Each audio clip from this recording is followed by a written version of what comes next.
Hello, Falcons. I am back with the conclusion of Undead Pets, Night of the Howling Hound. I will be reading chapters 9 and 10 so that you won't have to wait over the weekend for the end of the story. So when we left off last night, Mr. Hill had encountered the puppies, and there was one Titch who seemed to be attached to Mr. Hill and was responding appropriately to his commands. So hopefully Mr. Hill has now been convinced that it wasn't his inability to train Dexter, it was just Dexter's nature, so that Dexter will be able to move on. Let's find out. Chapter 9. The kids trooped outside with Dexter trailing behind. "We'll take the shortcut," said Lizzie, leading the group onto a proper forest road. It was wide and open, and the moon lit the path. Dexter immediately took off on his own. Joe was glad to see him go. "I wish we'd seen more badgers," Simon said glumly. "Yeah, we're bound to have lost the competition," wailed Leonie. "The other group will have spotted lots more." "And we've walked so much," Abby added. "Yeah, all thanks to Where's Waldo," added Spiker, poking Joe hard in the back. Joe gave Spiker a filthy look and trudged on. He looked at Matt, who was walking next to him, but Matt was staring off into the distance and looking grumpy. He guessed his friend still hadn't forgiven him. When they'd almost reached the camp, Joe heard the howling again. "What was that?" said Molly. Ava linked her arm through her sister's. "Yeah, that's creepy." Joe gasped. "Can you guys hear it too?" Ben nodded. "Yes." Joe gulped. "So it wasn't Dexter howling." "It's probably the ghost wolf," Spiker said with a smirk. "It's howling its head off before coming here to hunt us down and rip out our throats." Leonie gave a squeal and clutched Abby's arm tightly. "In your dreams, Bradley," Lizzie laughed. "I've been working in these woods for 3 years, and I've never seen the ghost wolf yet." Matt nudged Joe. "I think it was the ghost wolf," he whispered, "and I'll bet the other group back at camp didn't hear it. A bunch of badgers and bats can't beat hearing a wolf." Joe smiled at his friend and gave a sigh of relief. It looked like he was forgiven. Joe got his lecture just before bed. "How could you be so selfish?" the principal boomed. "Anything could have happened to you, and not only were you putting yourself in danger, but the rest of the group too." Joe looked at his shoes. "I have a good mind to call your parents." Joe winced. He was about to be sent home. "I won't," added Mr. Hill, his voice dropping. "But you are on final warning, Joe Edmonds, and as punishment, you can wash the breakfast dishes again tomorrow morning." Was that it? Joe looked up at his principal.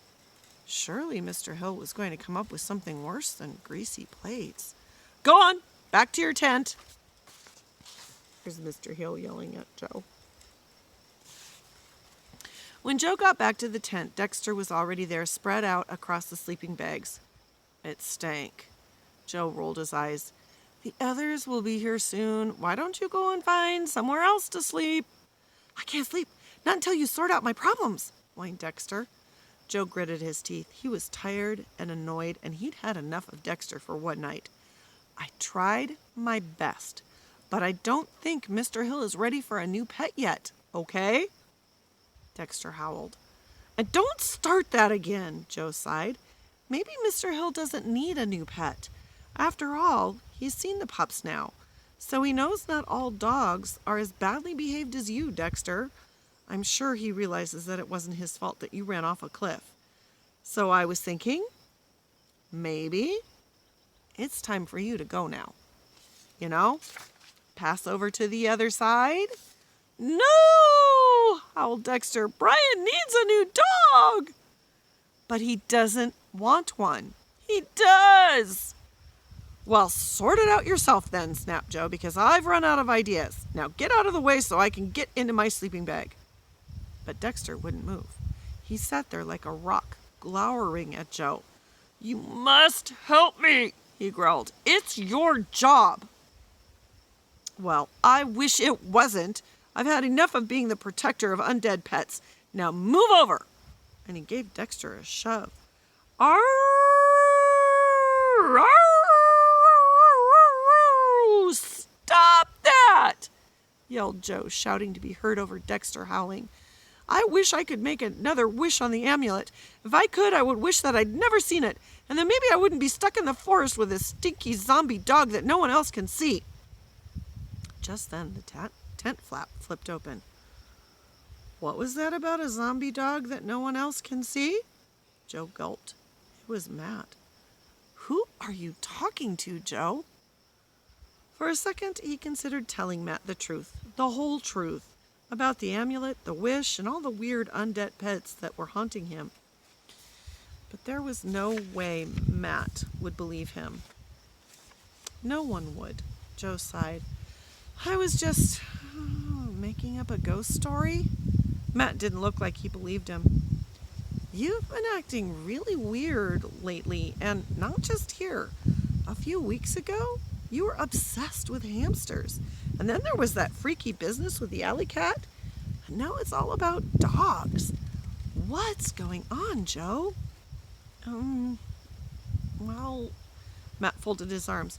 "Did you really get lost tonight, or did you do that on purpose?"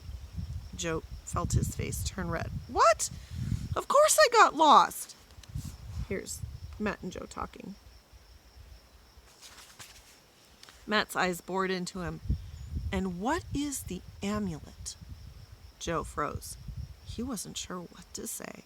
He didn't want to lie to his best friend. But how could he tell him the truth?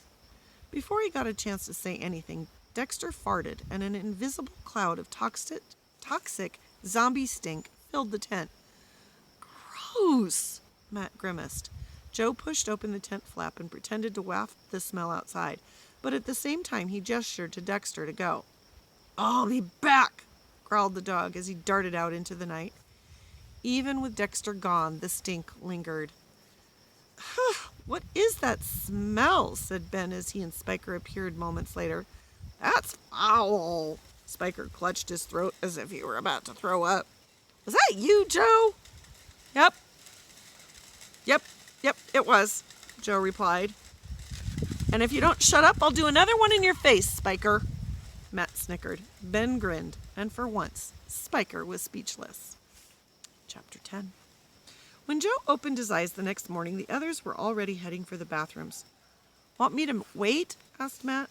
"Nah, go ahead. I'll be there in a minute," Joe said. He was eager to avoid any more awkward questions. Joe sighed. It was their last morning in camp, and he still hadn't solved Dexter's problems, which meant the dog would be coming home with him. He could almost hear his mom sneezing already. He pulled the sleeping bag up over his head and wished he'd never seen the amulet. But just then there was a scratching noise, and Dexter dived into the tent. "Wake up, Joe," he barked. "Something amazing has happened." As Joe poked his head out of his sleeping bag, a stringy dribble of green drool dropped out of the dog's mouth. "Ugh," said Joe, closing his eyes. "Get up," said Dexter, pawing at the sleeping bag. "Why? What's happened?" "Last night I went into Brian's tent, but he didn't sleep much. You zombie dog breath probably kept him awake," thought Joe. "Brian got up early this morning and went for a walk in the woods, so I followed him. Guess where he went?" Joe shrugged. "The cottage!" "To see the puppies?" "Yep," barked Dexter, "and he's headed back to camp now with a puppy." "What?" Joe sat up. "Are you sure? Come and see!" Joe forgot he was still in his PJs and followed Dexter outside just in time to see Mr. Hill walk into camp, and at his feet was Titch, the smallest of the puppies.